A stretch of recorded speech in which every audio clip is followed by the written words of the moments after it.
ಪೂಜೆ ಮಾತ್ರ ಪ್ರಶ್ನೋತ್ತರ ಎರಡು ಶ್ರೀಮತಿ ಮೈದಾ ಖಾನ್ ಅಲ್ಲವರು ಇತ್ತು ಸದಸ್ಯರ ಜಿಲ್ಲೆ ಪ್ರಶ್ನೆ ನಂಬರ್ 27 ಅಕ್ಷರ ಒದಗಿಸಿದ್ವಿ ಸರ್ ಪೂಜೆ ಮಾತ್ರ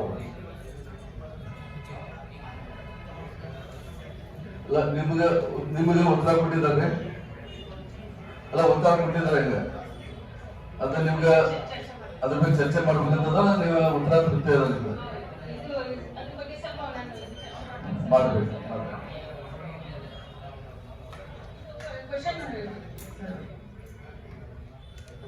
ಓದಿರೋದನ್ನ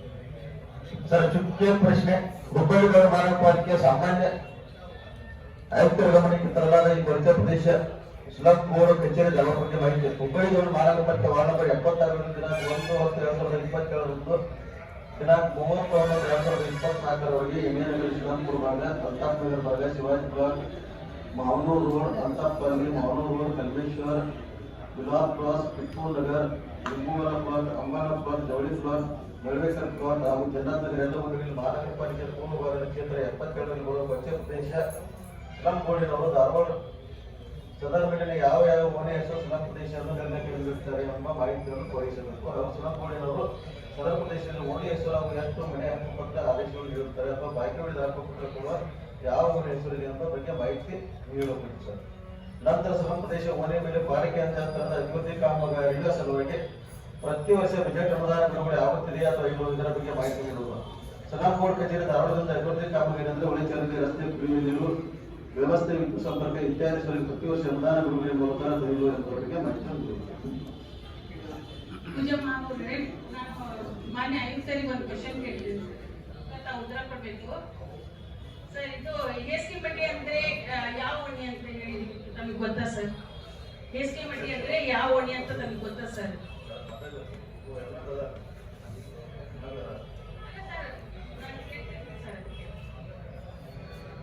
ಆಯ್ತು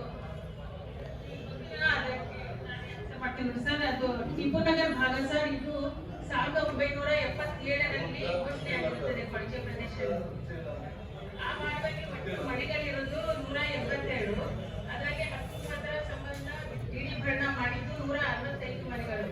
ಅದರಲ್ಲಿ 118 ಮನೆಗಳಿಗೆ ಮಾತ್ರ ಹಕ್ಕುಪತ್ರಗಳು ವಿತರಣೆ ಆಗಿರುತ್ತೆ. ಇನ್ನುಳಿದ 47 ಮನೆಗಳಿಗೆ ಹಕ್ಕುಪತ್ರಗಳು ವಿತರಣೆ ಆಗಬೇಕು. ಈ ಹಕ್ಕುಪತ್ರವನ್ನು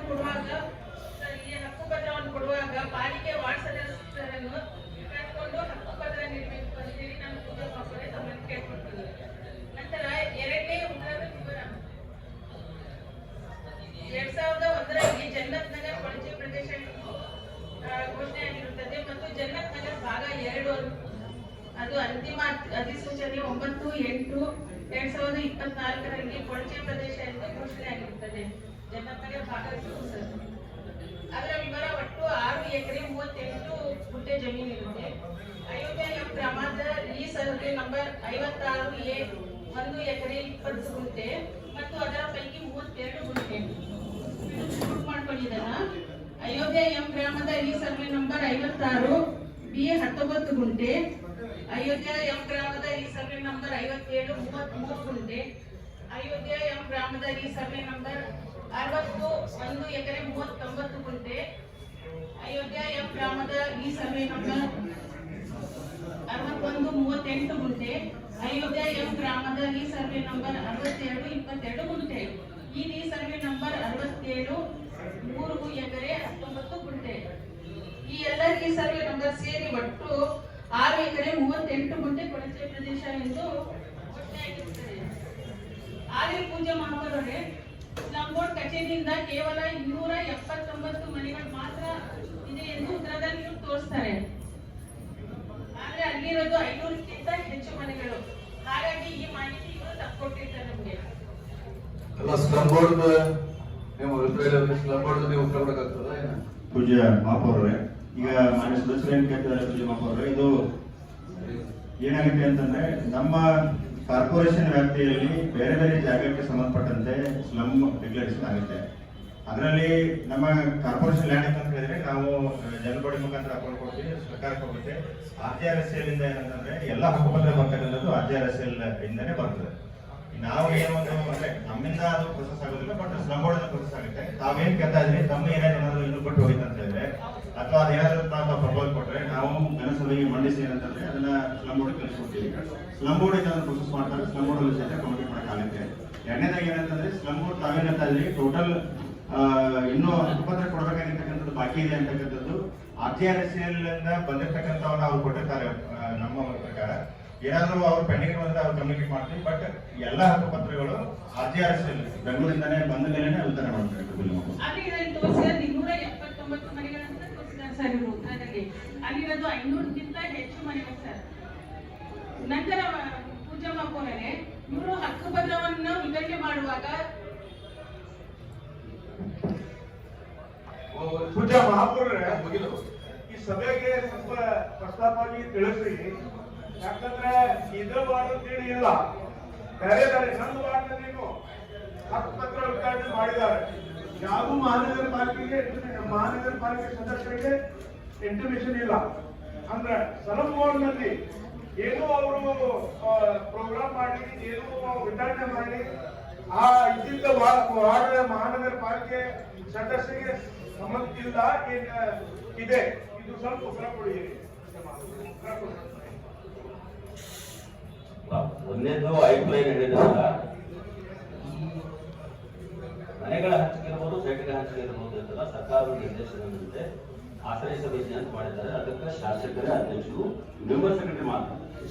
ಪಾಲಿಕೆಗೆ ಕೇವಲ ಅಲ್ಲಿ SC/ST ಅವರಿದ್ದಂತ ಮಾತ್ರದಲ್ಲಿ ಅವರಿಗೆ ಹೊಂದಿಕೆ ಮಾತ್ರ ನಾವು ಕೊಡ್ಬೋದು. ಇದರಲ್ಲಿ ಮಹಾನಗರ ಪಾಲಿಕೆ ಏನೂ ರೋಲ್ ಇಲ್ಲ. ಯಾವ ಏನು ಬಂಗಾರಪ್ಪಕ್ಕಿಂತ ಪೂರ್ವದಲ್ಲಿ ಮುಖ್ಯಮಂತ್ರಿ ಇದ್ದಂತ ಪೂರ್ವದಲ್ಲಿ ಪಾಲಿಕೆನೇ ನೇರವಾಗಿ ಹಂಚಿಕೆ ಮಾಡ್ತಿದ್ದಾರೆ. ತದನಂತರ ಆದಂತ ಒಂದು ಸರ್ಕಾರದಲ್ಲಿ ಬದಲಾವಣೆ ಆಗಿ ಶಾಸಕರ ಅಧ್ಯಕ್ಷತೆ ಒಳಗೆ ಆಶ್ರಯ ಸಮಿತಿ ಮಾಡ್ತಾರೆ. ಅದಕ್ಕೆ 4 ಸದಸ್ಯರು ಇರ್ತಾರೆ. ಇಲ್ಲಿ ನಮ್ಮ ಇನ್ವಾಲ್ವ್ಮೆಂಟ್ ಏನಿಲ್ಲ. ಆದ್ರೆ ನಮ್ಮ ಜಾಗ ತಗೊಂಡಾಗ ಅಥವಾ ನಮ್ಮ ಪಾಲಿಕೆಯ ಹೊಂದಿಕೆಯನ್ನು ತಗೊಂಡಾಗ ಮಾತ್ರ ಪಾಲಿಕೆ ಸದಸ್ಯರ ಗಮನ ತರೋದು ಅದು ಹೊರತು ಇದು ಯಾವುದೇ ಸಾಮಾನ್ಯ ಸಭೆ ಠರಾವಿದ್ರೆ ನೇರವಾಗಿ ಆಶ್ರಯ ಸಮಿತಿ ಠರಾವನ್ನ ಎಕ್ಸಿಕ್ಯೂಟ್ ಸರ್ಕಾರ ಮಾಡ್ತಿದೆ. ಇಲ್ಲಿ ನಮ್ಮ ಪಾಲಿಕೆ ಬರುವುದೇ ಇಲ್ಲ. ಹಾಗಾಗಿ ನಮ್ಮ ರೋಲ್ ಏನನ್ನೋದನ್ನು ಸ್ಪಷ್ಟಪಡುತ್ತೆ. ಪೂಜಾ ಮಹಾಪೌರರೇ, ಸಲಂ ಬೋರ್ಡ್ ಹಾಗೂ ಲ್ಯಾಂಡ್ ಆರ್ಮಿ ನನ್ನ ವಾರ್ಡ್ನಲ್ಲಿ ಒಂದು ನಮ್ಮ ಮಹಾನಗರ ಪಾಲಿಕೆ ಜಗ ತಗೊಂಡಿದ್ದೇನೆ ಅಂತ ಹೇಳಿ ಒಂದು ಸಂದರ್ಭ ಕಟ್ತಾ ಇಲ್ಲ. ಯಾವುದು ಮಹಾನಗರ ಪಾಲಿಕೆಗೆ ಯಾವುದೇ ತರ ಇಂಡಿಕೇಶನ್ ಇಲ್ಲ, ಯಾರು ಮಾತಾಡಕ್ ರೆಡಿ ಇಲ್ಲ. ಜಗ ನಮ್ದು. ಏನ್ ಮಾಡ್ತಾ ಇದೀರಿ, ಏನ್ ಇದು ಇದೆ, ಕಳಪೆ ಕಾಮಗಾರಿ ನಡ್ತಾ ಇದೆ, ಅದಕ್ಕೆ ಯಾರು ರೆಸ್ಪಾನ್ಸ್ ಮಾಡಕ್ ರೆಡಿ ಇಲ್ಲ. ಜಗ ನಮ್ದು ಇದ್ದಾಗ ಮಾತ್ರ ಏನು ನಮಗೆ ಕಟ್ಟು ಮುಂದೆ ನಾವು ಏನು ಹೇಳಬಹುದು, ಮಾಡಬಹುದು, ಏನು ಡೈರೆಕ್ಷನ್ ಕೊಡಬಹುದು ಇಲ್ಲ. ಜಗ ನಮ್ದು ಇದ್ದಾಗ ಮಾತ್ರ ಅದನ್ನು ಸ್ವಲ್ಪ ಅವ್ರದ್ದು ಕೂಡ ವಿಷಯ ಯಾರು ಪೂಜ್ಯ ಮಹಾಪೌರರೇ ಸಲಂ ಬೋರ್ಡ್ ಹಾಗೂ ನೋಡ್ರಿ ವಿಷಯ ಕ್ಲಬ್ ಮಾಡೋದು ಬೇಡ. ಈಗ ಅವ್ರು ಮುಗಿಲ್ಲ, ಅವ್ರು ತಿಂದ್ರು ಅವ್ರಿಗೆ, ಅವ್ರು ಮುಗಿಲ್ಲ ಅವ್ರಿಗೆ. ಆಮೇಲೆ ವಿಷಯ ತಗೊಳ್ಳೋದು ಹೇಳೋದು, ಆ ವಿಷಯ ಹೇಳೋದು.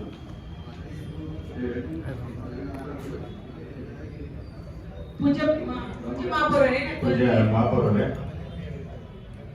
ಈ ತರ ವಾರ್ಡ್ನಲ್ಲಿ ಹಕ್ಕುಪತ್ರ ವಿತರಣೆ ಮಾಡುವಾಗ ನಮಗೆ ಪಾಲಿಕೆ ಸದಸ್ಯರಿಗೆ ಕರ್ಕೊಂಡು ಹಕ್ಕುಪತ್ರವನ್ನು ವಿತರಣೆ ಮಾಡ್ಬೇಕಂತ ಹೇಳಿ ಒಂದು ಆದೇಶ ಮಾಡಿ ಒಂದು ಠರಾವನ್ನು ಪಾಸ್ ಮಾಡ್ಬೇಕಂತ ಹೇಳಿ ತಮ್ಮಲ್ಲಿ ಕೇಳ್ಕೊಳ್ತೀನಿ.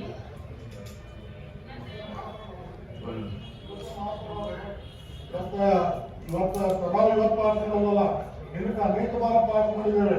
ಇವತ್ತು ಯಾವುದೇ ವಾರ್ಡ್ ಕೆಲಸ ಆದಾಗ ಆ ಭಾಗದ ಶಾಸಕರು ಬಂದು ಉದ್ಘಾಟನೆ ಮಾಡಬೇಕಿದ್ರೆ ಯಾವುದೇ ಪಕ್ಷದ ಸದಸ್ಯರಲ್ಲಿ ಅವ್ರು ಕರ್ಕೊಂಡು ಮಾಡಬೇಕು ಅಂತೇಳಿ ಅದು ಠರಾವ್ ಆಲ್ರೆಡಿ ಮಾಡಿದ್ದೈತಿ. ಸೊ ಅದನ್ನ ತಾವು ಸ್ವಲ್ಪ ಇಂಪ್ಲಿಮೆಂಟ್ ಮಾಡಿ ಅದನ್ನ ಯಾವುದೇ ಇವತ್ತು ಮಹಾನಗರ ಪಾಲಿಕೆ ಫಂಕ್ಷನ್ ಇತ್ತಂದ್ರೆ ಮಹಾನಗರ ಪಾಲಿಕೆ ಆಯುಕ್ತರ ಜವಾಬ್ದಾರಿ ಅದ. ಇವತ್ತು ಮಹಾಪೌರ ಮಾಡೋದು, ಸಂಬಂಧಪಟ್ಟ ಶಾಸಕರು ಕರೆಯೋದು, ಸಂಬಂಧಪಟ್ಟ ಸದಸ್ಯರು ಕರೆಯೋದು. ಇವತ್ತು ಸ್ಲಂ ಬೋರ್ಡ್ ಕಾರ್ಯಕ್ರಮ ಸ್ಲಂ ಬೋರ್ಡ್ ಅಧಿಕಾರಿಗಳ ಕೆಲಸ ಅದ.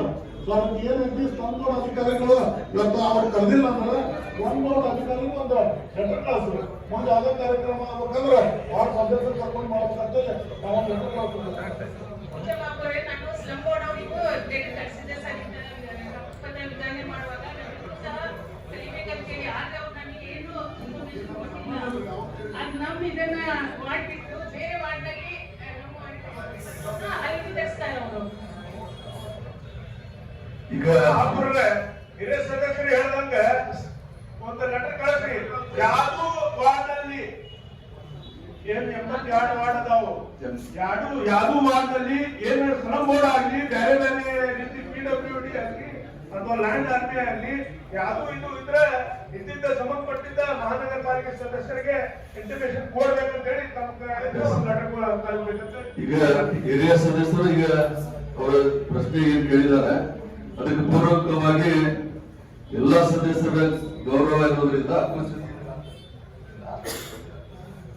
ಅದಕ್ಕೆ ಸರ್ಕಾರಕ್ಕೆ ಪಾಲಿಕೆ ವತಿಯಿಂದ ಮತ್ತು ನಾನು ನಮ್ಮ ಕಚೇರಿಯಿಂದ ಈ ಯಾವ್ದೋ ಶಾಸಕರು 4 ಕ್ಷೇತ್ರದಲ್ಲಿ ಯಾವ್ದೋ ಸದಸ್ಯರಿದ್ದು ಅವ್ರು ಕರೆದ ಅಲ್ಲಿ ಕಾರ್ಯಕ್ರಮ ಮಾಡುವಂತ ಮಾಡ್ಬೇಕು, ಮಾಡಲಿಲ್ಲ ಕುಂಚಿದೆ ಅಂತ ಇದಕ್ಕೆ ಸರ್ಕಾರ ಸೂಕ್ತ ಕ್ರಮ ಒಂದು ನಿರ್ದೇಶನ ಕೊಡಬೇಕಂತ ಸರ್ಕಾರಕ್ಕೆ ನಾವು ಪತ್ರ ಬರ್ತೇವೆ, ನಮ್ಮ ಪಾಲಿಕೆ ಅಂದ್ರೆ ಬರೀ ಕಳಿಸ್ತದೆ. ಪೂಜ್ಯ ಮಹಾಪೌರ ಪ್ರಶಸ್ತ ಸಂಖ್ಯೆ 3 ಶ್ರೀ ಶಂಕರ್ ಶ್ರೀ ಶಂಕರ್ ತೃತೀಯ ಮುಖ್ಯ ಪ್ರಸಾದ.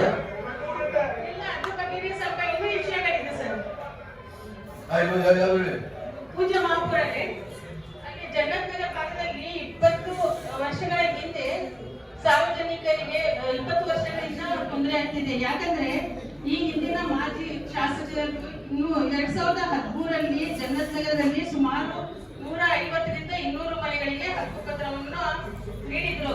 ಆದ್ರೆ ಆ ಮನೆಗಳಿಗೆ ಇನ್ನೂವರೆಗೂ ಡಿಡಿ ಭಂಡಾರ ಆಗಿರಲಿಲ್ಲ ಮತ್ತು ಮನೆಗಳಿಗೆ ಸರ್ವೆ ನಂಬರ್ ಹಾಕಿಲ್ಲ.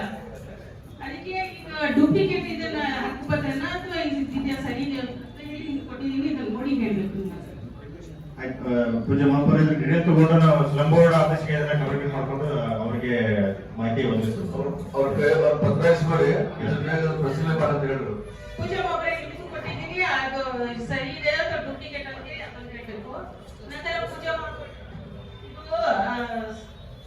ಸ್ಲಮ್ ಬೋರ್ಡ್ ಕಚೇರಿಯಿಂದ ಶಿವಾಜಿ ಘಾಟ್ ಮತ್ತು ಅಲ್ತಾಫ್ ಕಾಲನಿ ಮೋನೂರ್ ರೋಡ್ ಇದು ಸ್ಲಮ್ ಘೋಷಣೆ ಆಗಿರೋದಿಲ್ಲ. ಈ 2 ಓಣಿಗಳು ಸ್ಲಮ್ ಘೋಷಣೆ ಆಗಿರೋದಿಲ್ಲ. ಇದು ಚುಕ್ಕೆ ಪ್ರಶ್ನೆಯಲ್ಲಿ ಉತ್ತರನೂ ಏನು ಬಂದಿಲ್ಲ ಇದಕ್ಕೆ. ಆದ್ರೆ ಜಗನ್ನಾಥ್ ನಗರ್ ಮುಖಂಡರು ಏನ್ ಮಾಡ್ತಾರೆ, ಅಲ್ಲಿ ಆ ಭಾಗದಲ್ಲಿ ಸ್ಲಮ್ ಡಿಕ್ಲೇರ್ ಘೋಷಣೆ ನಾವು ಮಾಡ್ಕೊಡ್ತೀವಿ ಅಂತ ಹೇಳಿ ನಿಮ್ಮ ಮನೆ ಖರೀದಿ ಪೇಪರ್ ಮತ್ತು ಆಧಾರ್ ಕಾರ್ಡ್, ಪಾನ್ ಕಾರ್ಡ್, ಇದು ಪಾಸ್ಬುಕ್ ಈ ಎಲ್ಲ ದಾಖಲೆಗಳನ್ನು ಕಲೆಕ್ಟ್ ನೋಡ್ರಿ, ಅದು ಸ್ಲಮ್ ಬೋರ್ಡ್ ವಿಷಯ ಅಲ್ಲ. ಈಗ ನಿಮ್ ಸಮಸ್ಯೆ ಬಂದಿದ್ರೆ ಪಾರ್ಕಿಗೆ ಒಂದು ಪತ್ರ ಬರೀರಿ.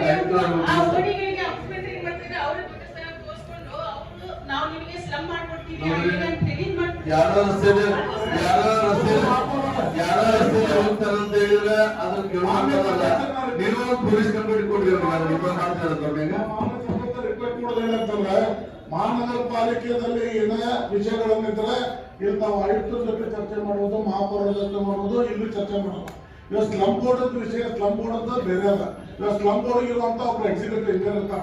ತಾವು ಪತ್ರ ಬರೆಯುವ ಮುಖಾಂತರ ಅಥವಾ ಮಹಾಪೌರ ಕಡೆ ಬಂದ್ರೆ ಅವ್ರ ಕಡೆಯಿಂದ ಪರ್ಸನಲ್ ಫೋನ್ ಮಾಡಿಸಿ ನಿಮ್ದು ಏನ್ ಸಮಸ್ಯೆ ಅದಾವ ಮಹಾನಗರ ಪಾಲಿಕೆಯಿಂದ ಸ್ಲಮ್ ಬೋರ್ಡ್ ಇಂದ ಚರ್ಚೆ ಮಾಡಿ ಅವ್ರ ಕೊಟ್ಟು ಎಕ್ಸಿಕ್ಯೂಟಿವ್ ಇಂಜಿನಿಯರ್ ಒಬ್ರು ಇರ್ತಾರ, ಅವ್ರ ಜೊತೆ ಪರಿಹಾರ ಮಾಡ್ತಾರೆ.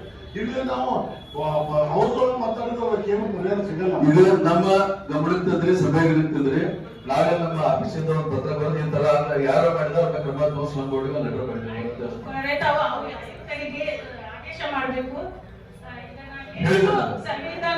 ನೀವು ಪತ್ರ ಬರೀರಿ, ನೀವು ಒಂದು ಪತ್ರ ಬರೀರಿ. ನಮ್ಮ ಕಚೇರಿನ ಒಂದು ಪತ್ರ ಬರೀರಿ, ಎಲ್ಲ ಅಸ್ವಸ್ಥ ಆಗ್ತದೆ ಅಂತ ಅವ್ರ ಮೇಲೆ ಸೂಕ್ತ ಕ್ರಮ ತಗೊಳಕ್ ಒಂದು ವ್ಯವಸ್ಥೆ ಮಾಡಿ. ಲ್ಯಾಂಡ್ ಆರ್ಮಿ, PWD ಎಲ್ಲರಿಗೆ ಒಂದೊಂದು ಪತ್ರ ಬರೀರಿ. ಬರೀರಿ. ಪೂಜಾ ಮಹಾಪೌರ ಇದಕ್ಕೆ ನಾವು ಪಾಸ್ ಮಾಡ್ತೀವಿ. ಇದಕ್ಕೆ ಪೂಜ್ಯ ಮಹಾಪೌರರೇ ಪತ್ರ ಬರೀತೀವಿ ಅಂತ ಹೇಳಿದ್ದೇವೆ, ಪತ್ರ ಬರೀತೀವಿ ಅವ್ರಿಗೆ. ಪೂಜ್ಯ ಮಹಾಪೌರ ಪ್ರಶ್ನೋತ್ತರ 3 ಮಾನ್ಯ ಶ್ರೀ ಶಂಕರ್